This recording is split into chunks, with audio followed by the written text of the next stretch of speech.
एक गांव में आयशा नामी लड़की रहती थी। वो बहुत नेक और हमदिल थी। एक दिन जब वो स्कूल से अपने घर जा रही थी तो रास्ते में उसने एक बूढ़े आदमी को देखा जिसे अपना खरीदा हुआ सामान उठाने में मुश्किल हो रही थी और बहुत परेशान था।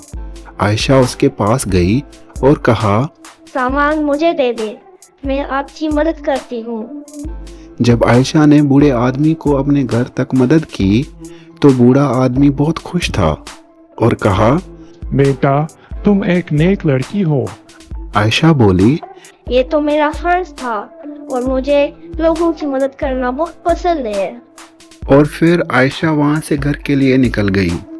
एक मर्तबा आयशा सैर व तफरीह के लिए अपने गांव के एक पार्क में टहलने गई। वहाँ पे उसने एक बच्चा देखा जो अपने खिलौनों के साथ खेल रहा था।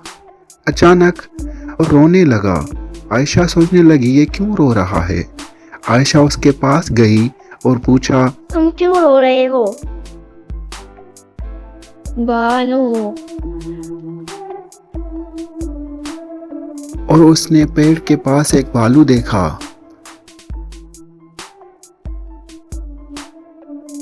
उसने वो भालू उठाकर उस बच्चे को दे दिया और वो बच्चा बहुत खुश होने लगा। उस खुशी ने आयशा को भी बहुत खुश कर दिया।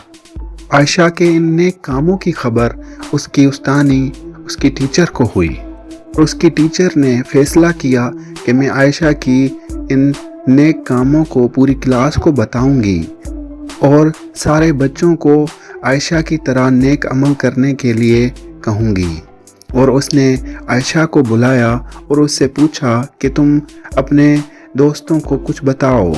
आयशा ने कहा, सबको जरूरतमंदों की मदद करनी चाहिए।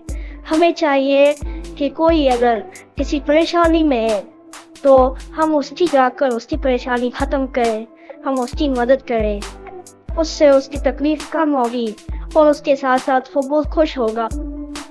यह सब सुनकर टीचर बहुत खुश हुई और उसके लिए तालियां बजाईं। टीचर ने कहा, आयशा, तुम्हारा बहुत शुक्रिया कि तुमने सब बच्चों को ये सब कुछ बताया। ये सारे तुम्हारे दोस्त भी ऐसा ही करेंगे। और फिर जब आयशा बाहर टहलने गई तो वो सोच रही थी कि किसी की मदद करना ही असल खुशी है। और वो ये सब सोचकर बहुत खुश हो रही थी।